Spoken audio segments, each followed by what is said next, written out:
I, Vijay Kishore, welcome you on this channel. Today, we are going to get three aspects of meditation in this video.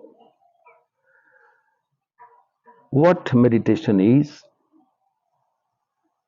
what is the difference between meditation and concentration, and is concentration a meditation? This address will be very brief. So, friends, I want to draw your attention. You have to be very specific while listening this video. Actually, meditation is a jump, a unique adventure of human life. What kind of jump? Jumping into the unknown, adventuring into the unknown. There is an unknown world within us, but we are not acquainted with it. We have to go to close to its existence, then the most of the problems of life will be resolved automatically.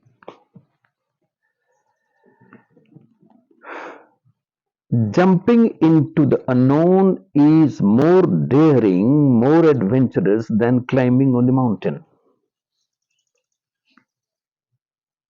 So remember this first point.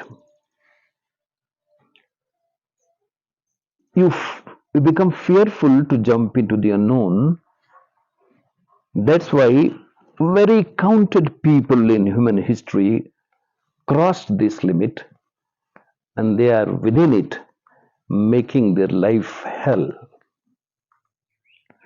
And it is the only compulsion. There is no way out. So meditation is a jump into the unknown, and in that state of affairs, you have not to do anything. Your entire action, either it is physical or it is mental, will be ceased. So when all your activities are ceased, but you are at the center of your being, you are just being without any indulgence in the world, either mental or physical, then that state will be called meditation. You have to drop all the ideas of doing anything, because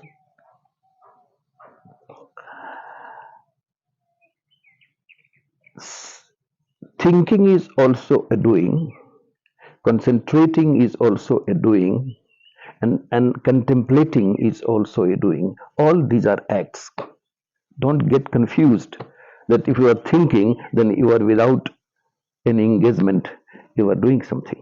Rather, thinking is more tangible engagement than giving expression, which physical expression. So, to keep yourself aloof from the world of thinking, concentrating, and contemplating.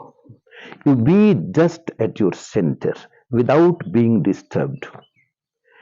If you are relaxed with your own being, if your being is not disturbed, it is unclouded and undisturbed, then you are in the meditation.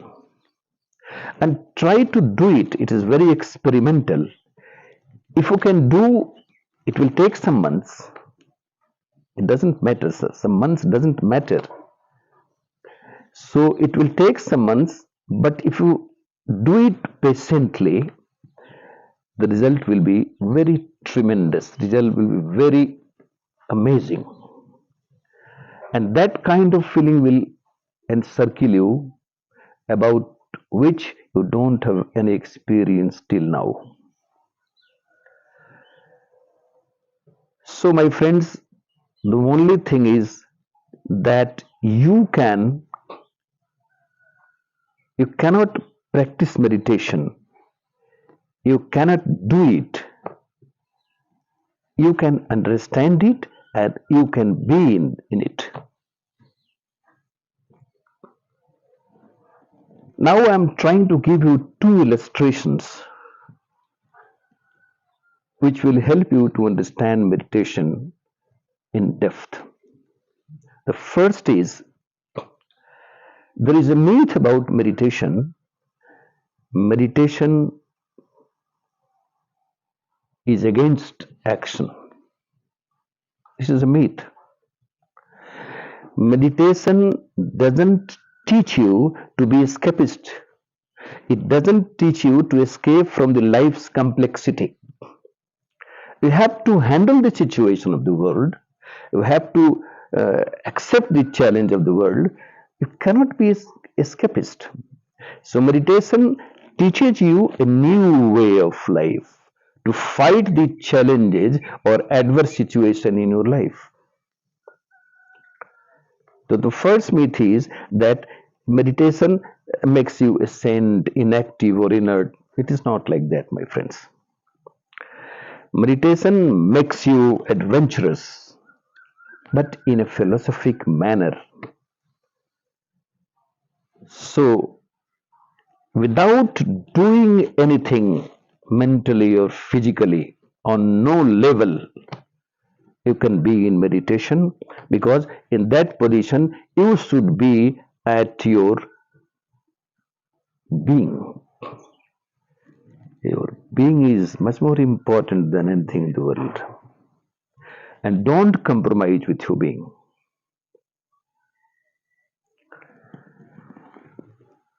So first thing, that meditation is not against action. You can take two examples. One is from Buddha's life and the second is from Lord Krishna's life.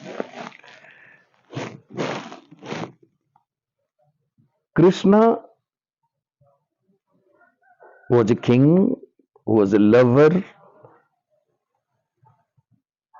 was a fighter, and was a spiritualist also. So he was very peaceful in the war of Mahabharata. You cannot imagine anybody who is more peaceful than Krishna, because Lord Krishna knows the knack of meditation. He was meditative all through. He was meditative most of the time in his life, and he handled many adverse situations in his life. And the second example is Buddha. Lord Buddha handled many adverse situations, but he didn't lose his mental balance. He was fixed and placed in his being all the time, and then he handled all adverse situations in his life. Patience. Patience comes from being meditative. If you are not meditative, then you will become reactive. So meditativeness is a very good quality of life. If you are meditative, then you are having a very invaluable, you can't value it. It is amazing, incomparable asset you own. Second myth is, you must know the knack of witnessing. Witnessing is a very different kind of phenomenon. Just you give attention to a very short incident. There is a crow in the garden. Crow is cawing, and a man is listening. Now you imagine, there are two objects, crow and the listener. But can't you imagine a witness at that place?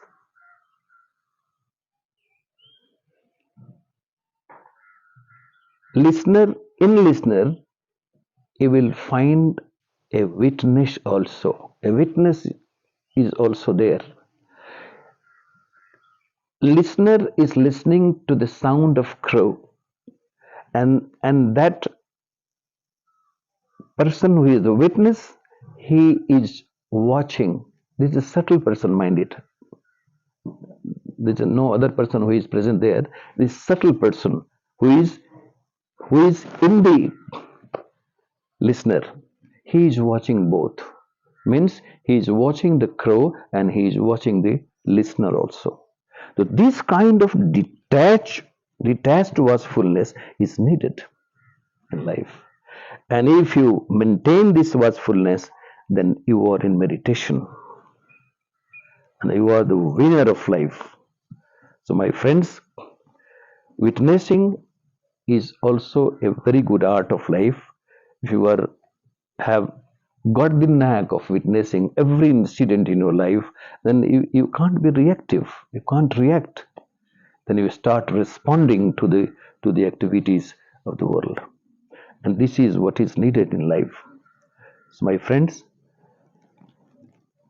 very brief, I am saying you that without indulging any physical or mental activity, if you are at your being with all awareness, then you are in meditation. This state of affair should be named meditation.